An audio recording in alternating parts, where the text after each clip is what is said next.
Alhamdulillah, wassalatu wassalamu ala rasulillah Sayyidina wa maulana Muhammad ibn Abdillah wa ala alihi wa sahbihi wa man tabi'ahu wa mawalah.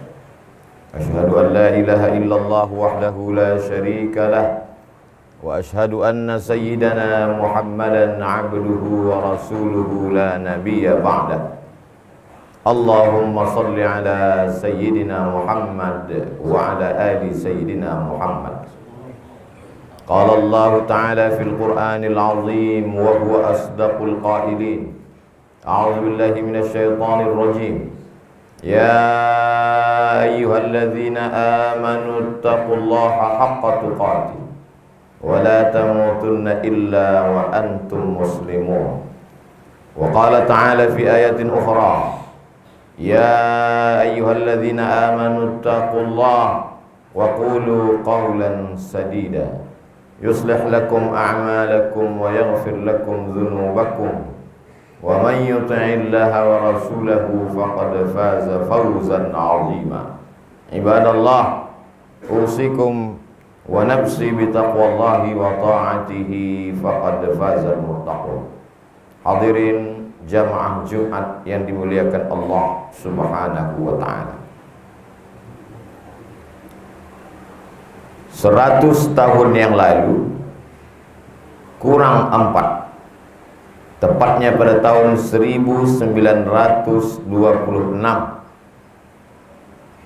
tanah ini dipilih oleh Allah Subhanahu wa ta'ala menjadi tempat yang paling mulia. Tanah yang lain bisa diwariskan. Berapa banyak orang-orang kaya, tuan-tuan tanah, kebun kelapa sejauh mata memandang 100 tahun yang lalu. Di mana tanah itu sekarang? Berpindah kepada anak-anak, membagi pada cucu-cucu, menjual. Tak lagi bersisa. Tapi tanah ini dimuliakan Allah.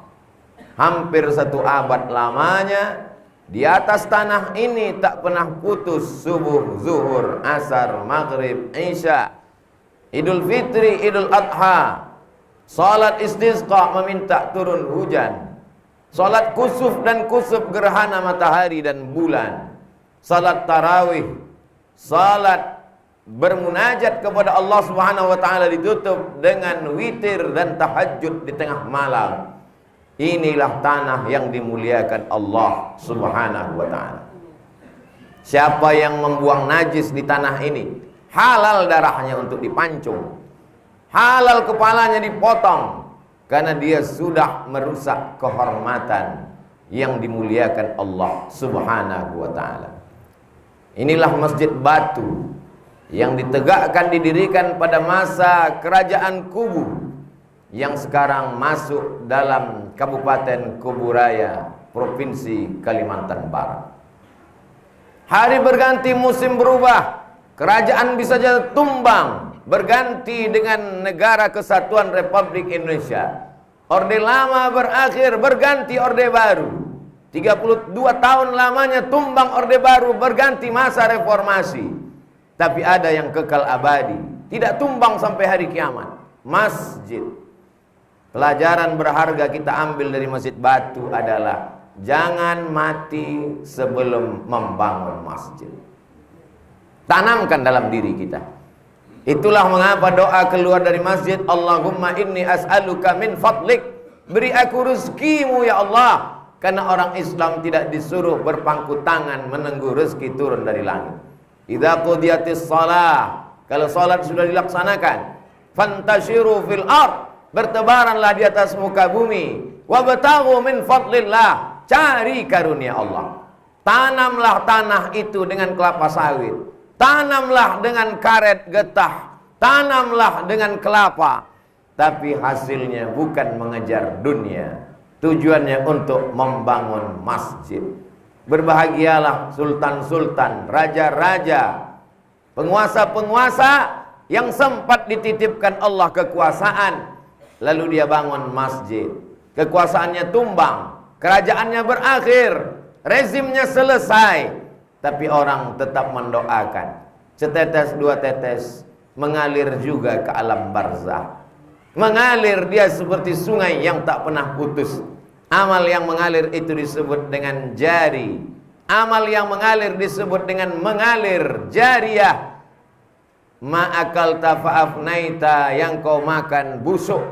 Wa malabista fa'ablaita, yang kau pakai lapuk. Wa matasaddaqta, tanah yang kau wakafkan. Semen, batu, kerikil, kayu, atap, kubah, mimbar, mihrab, semua akan tetap mengalir sampai pada hari kiamat. Idza matal insan, kalau manusia mati, inqata'a amaluhu, amalnya putus, illa min salasin, kecuali 3. Di antara yang 3 adalah shadaqatun jariyah.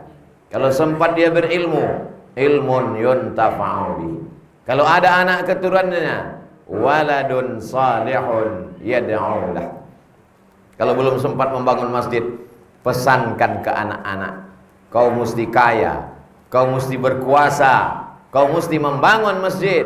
Kalau masjid sudah ada terbangun, perlu dibantu direhab, maka sesungguhnya Utsman bin Affan juga merehab pembangunan Masjid Nabawi. Ketika Masjid Nabawi direhab, bagaimana dengan pondasinya, bagaimana dengan dindingnya, bagaimana dengan tiang-tiangnya, bagaimana dengan atapnya? Sebagian mereka tidak setuju dengan renovasi. Utsman bin Affan membacakan hadis, man bana masjidan banallah mithlahu baitan fil jannah. Siapa yang membangun masjid, sudah dibangunkan untuknya satu tempat di surga. Jadi jangan risau kalau ada renovasi masjid, batu-batunya, kayu-kayunya dikembalikan lagi untuk masjid, karena tidak boleh dibawa ke tempat lain. Andai terpaksa juga terbengkalai, tidak bisa dipakai, mesti terjual, uangnya mesti kembali ke pembangunan masjid. Karena wakaf artinya terhenti, dia tidak boleh dialihkan kepada yang lain.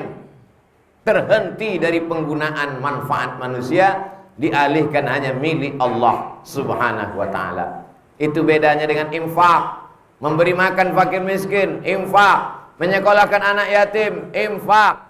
Tapi harta yang tidak berubah, tanah, bangunan, kalaupun renovasi tetap kembali kepada asalnya, maka disebut dengan waqaf lillahi ta'ala.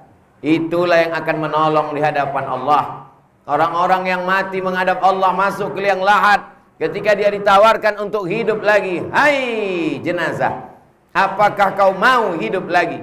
Mereka berkata, laula akhartani ila ajalin qarib, izinkan aku untuk hidup walaupun semenit, walaupun sedetik saja, hidupkan aku lagi ya Allah. Kalau engkau dihidupkan, kau mau apa? Apa yang kau inginkan? Mereka menjawab, fa'as-saddaqa, kami mau bersedekah. Mengapa tidak disebut infak? Mengapa tidak disebut wakaf? Kenapa disebut sedekah? Karena sedekah adalah amal yang paling ringan. Wakaf berat, tanah lebar.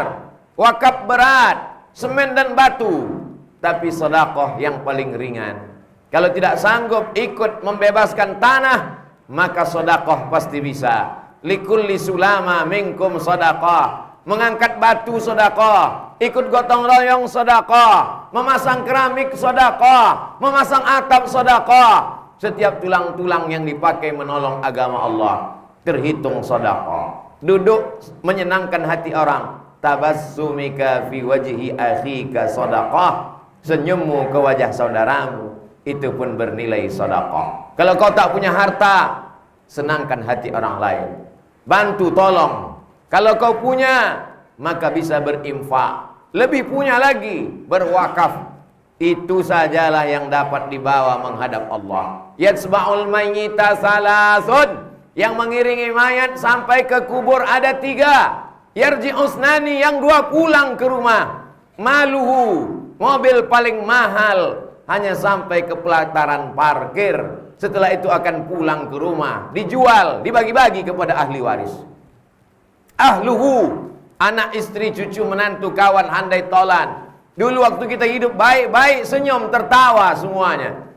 Tapi mereka pun akan pulang ke rumah. Malam pertama di liang kubur, yang menolong hanyalah 1, wa'amaluhu. Kalau sempat membangun masjid, malam itu orang berjamaah maghrib, isya dan subuh, mengalir pahalanya ke kubur. Kuburan yang hanya 1 meter kali 2, dalamnya setinggi tegak manusia. Lapanglah alam barzah. Itulah harapan. Manusia hidup hanya baina sittin wa sab'in, antara 60 sampai 70 tahun. Tapi di alam kubur berapa lama? Orang yang meninggal 100 tahun yang lalu sudah 100 tahun di alam barzah. Apa yang sudah kita siapkan? Apa yang sudah kita persiapkan? Dibangun rumah yang besar dengan kamar yang hebat, yang mewah, yang cantik, semua tamu berdecak kagum. Tapi pada akhirnya ketika kita mati, kita hanyalah setumpuk daging busuk yang hanya akan menjadi santapan cacing tanah. Kita yang mencarikan tanahnya, kita yang mencari arsitek terbaik, kita yang mencari tukang-tukang pemborong yang bagus untuk membangunkan rumah. Tapi sampai masanya kita mati, sejengkal pun tak ada tempat untuk kita di rumah itu. Tamu-tamu bertanya kepada tuan rumah, mereka akan menjawab, itu kamar ayah dulu, sekarang sudah diisi orang lain. Mereka lambat laun tidak sabar menempati rumah yang besar. Anak-anak cucu menantu ingin berbagi harta warisan. Meleleh air mata mereka melepaskan rumah yang penuh sejarah. Mau tak mau, suka tak suka, rumah ditinggalkan ditempati orang lain. Hari berganti, zaman berubah. Setiap zaman ada orangnya, setiap orang ada zamannya. Setiap masa ada tokohnya, setiap tokoh ada masanya. Yang kekal abadi hanyalah masjid. Tumpangkanlah tuah kepada masjid. Kalau ingin kekal abadi, bangunlah masjid. Apa yang dicari jauh-jauh datang ke Pulau Sumatera, singgah sebentar ke Pontianak, lanjutkan perjalanan laut, sampailah ke kampung, desa. Apa yang dicari kemari? Ingin melihat napak tilas sejarah Tuan Guru Syekh Ismail Mundu bin Daeng Abdul Karim. Ada apa dengan beliau? Sekolah sampai ke Makkah Al-Mukarramah, belajar akidah, fikih, tafsir, tasawuf di Masjidil Haram. Padahal kalau dia mau hidup senang, tenang, kenyang, lenang, cukup tinggal di Makkah. Tapi dia tidak begitu. Dia kembali ke kampung halamannya untuk membawa risalah Islam. Pulang ke kerajaan Kubu, diangkat sebagai mufti. Sultan mengurus kenegaraan. Sultan tahu diri, tak mengerti agama. Masalah halal haram, masalah fatwa diserahkan kepada orang yang alim. Dan orang alim itu bernama Tuan Guru Syekh Ismail Mundu. Lalu kemudian dia memutuskan segala perkara yang dibebankan di pundaknya dengan amanah. Pada akhirnya umur yang dititipkan Allah berakhir. Tuan Guru pun menghadap Allah Subhanahu wa ta'ala. Apa yang terjadi hari ini? Jauh-jauh orang datang dari Jakarta, jauh-jauh datang dari Malang, jauh-jauh datang dari Sumatera, hanya untuk membacakan Al-Fatihah, Qul huwallah 3 kali, Qul a'udzu bil falaq dan Qul a'udzu birabbin nas. Pangkal Al-Baqarah, ayat kursi dan ujung Al-Baqarah. Ditutup dengan tahlil la ilaha illallah. Sampaikanlah pahala bacaan kami kepada almarhum Tuan Guru Syekh Ismail Mundu bin Daeng Abdul Karim beserta istri, keluarga beliau. Didoakan orang walaupun kita sudah lama menghadap Allah. Begitulah kalau menjadi orang baik. Apa pelajaran yang kita ambil dapat dari kehidupan almarhum? Sekolahkan anak sekolah agama. Mana arsitek-arsitek hebat di masa silam? Tenggelam. Mana orang-orang kaya di masa lalu? Hilang. Tapi Tuan Guru Syekh Ismail Mundu sampai hari ini kuburnya didatangi orang, dibacakan Al-Fatihah, mengalir. Sekolahkan anak sekolah agama. Kalau dia tidak sanggup sekolah agama, biarkan dia menjadi apapun, tapi pesankan kepadanya, tolong agama Allah anakku, supaya Allah akan menolong engkau sesuai janjinya. In tansurullaha yansurkum. Kalau kau tolong agama Allah, Allah akan menolong engkau. Wa yutsabbits aqdamakum. Tak bisa kita paksa anak kita yang memang bakatnya di bidang ekonomi, di bidang politik, di bidang pertahanan, di bidang sejarah, di bidang sastra. Biarkan dia menjadi gubernur, bupati, wali kota, tapi dengan jabatannya dia menolong agama. Biarkan dia jadi arsitektur, pengacara. Biarkan dia menjadi pakar arsitek bangunan, tapi dipakainya untuk menolong agama. Jadi apapun dia, inti tujuan hidupnya adalah menolong agama Allah Subhanahu wa ta'ala. Sekarang orang takut menyekolahkan anak sekolah agama. Nanti dia makan apa? Nanti dia kerja apa? Sengaja Allah ciptakan lambung itu jauh dari otak. Otak di atas, lambung di bawah. Supaya jangan sampai otak itu hanya memikirkan lambung. Hanya udang sajalah yang otaknya dekat dengan lambung, setiap saat memikirkan lambung. Afala ta'qilun? Kenapa kau tidak berpikir? Afala tatafakkarun? Kenapa kau tidak merenung, bertafakkur? Afala tatadzakkarun? Kenapa tidak mengingat? Sekolahkan anak sekolah agama. Dia akan membuka pondok pesantren tahfiz Quran. Urus otakmu, urus hatimu, urus pikiranmu, hidupmu, biarkan Allah yang mengurus. Allah akan mengurus. Tidak Allah sia-siakan. Allah menunaikan janjinya. Innaka la tukhliful mi'ad. Ditelan ikan dalam 3 kegelapan. Gelap laut, gelap perut ikan, gelap malam. 3 kegelapan, kata manusia takkan selamat. Dia serahkan kepada Allah. La ilaha illa anta subhanaka inni kuntu minaz zalimin. Ikan memuntahkan ke tepi pantai. Lapar bermalam-malam dalam perut ikan. Ditumbuhkan Allah pohon labu, makan dari buah labu. Dokter sekarang menyarankan orang yang lama sakit di rumah sakit, makanan terbaik adalah labu. Itu yang dialami oleh Nabi Yunus alaihissalam. Terombang-ambing di sungai Nil. Semua takut akan dimakan oleh kuda Nil, akan diterkam oleh buaya yang sangat ganas. Tapi kemudian skenario Allah begitu indah. Ada seorang perempuan merindukan seorang anak. Bertahun-tahun menikah tak ada anak. Mandi di tepi sungai Nil. Dayang-dayang melihat ada kotak kayu. Lalu kemudian mereka menarik kotak kayu. Ternyata dalam kotak kayu sesosok bayi. Bayi yang dibuang ditarik ke istana. Dia adalah Musa alaihissalam. Kau tolong agama Allah, Allah akan menolongmu walaupun kau di sungai Nil. Kau tolong agama Allah, Allah akan menolongmu walaupun kau di dalam perut ikan, di tengah malam yang gelap gulita, di tengah lautan samudra tak bertepi. Iyamsaskallahu bidurrim fala kashifa lahu illahu. Kalau Allah mau menguji engkau dengan musibah, tak ada yang bisa menyingkapkannya kecuali Allah. Wa iyuridka bi khairin fala radda li fadlih.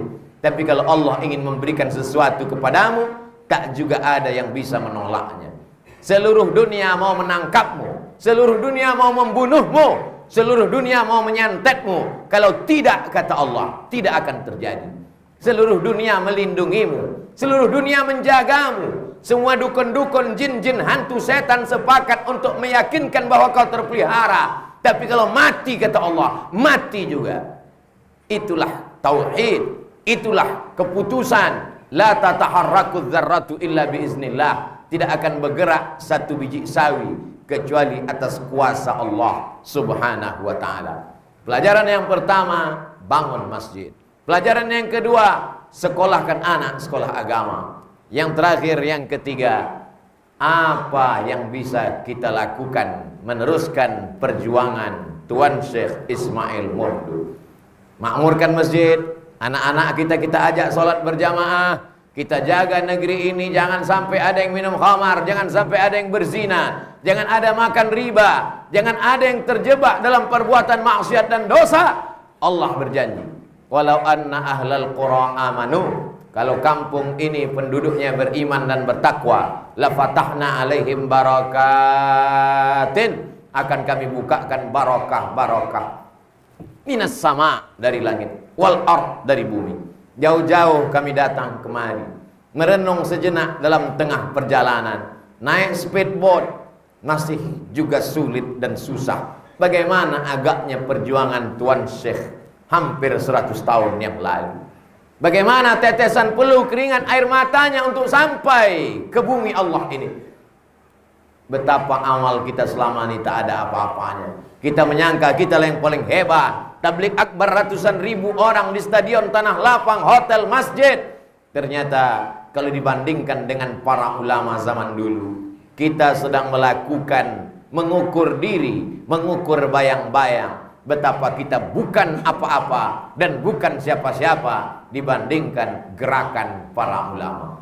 Barakallahu li wa lakum fil Qur'anil azim. Wa nafa'ani wa iyyakum bima fihi minal ayati wa dzikril hakim. Wa taqabbala minni wa minkum tilawatahu. Innahu huwal ghafurur rahim. Allahumma salli ala sayyidina Muhammad wa ala ali sayyidina Muhammad. Allahumma salli ala sayyidina Muhammad wa ala ali sayyidina Muhammad.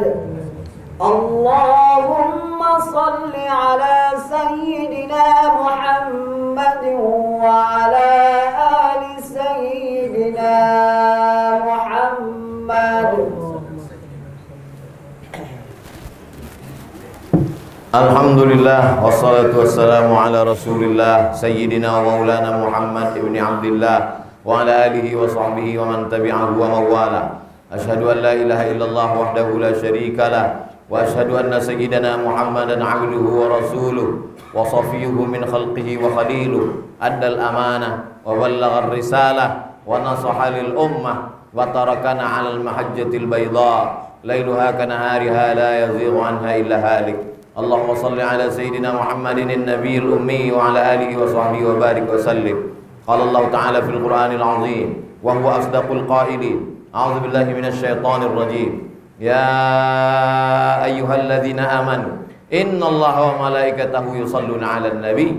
Ya ayyuhalladzina amanu sallu 'alaihi wa sallimu taslima. Allahumma ighfir lil muslimina wal muslimat wal mu'minina wal mu'minat al ahya'i minhum wal amwat bi rahmatika ya arhamar rahimin. Allahumma a'izzal islam wal muslimin wa khudhulil kafarata wal musyrikin wa dammir a'da'aka a'da'ad din. Allahumma ansur ikhwanana al mujahidin al mustad'afina fi Falastin wa fi Rohingya wa fi kulli makan min masyariqil ardi ila magharibiha. Allahumma syattid a'da'ana, Allahumma syattid syamlahum waj'al kaidahum fi nuhurihim. Allahumma ansurna fa innaka khairun nasirin warhamna wa anta arhamur rahimin waghfir lana wa antal ghafurur rahim. Ibadallah, usikum wa nafsi bi taqwallahi wa ta'atihi faqad fazal muttaqun. Innallaha ya'muru bil 'adli wal ihsan wa ita'i dzil qurba wa yanha 'anil fahsya'i wal munkari wal baghi ya'idzukum la'allakum tadhakkarun. Fadhkurullaha al-'azima yadhkurkum was'aluhu min fadlihi yu'tikum wa ladhikrullahi akbar wallahu ya'lamu ma tasna'un.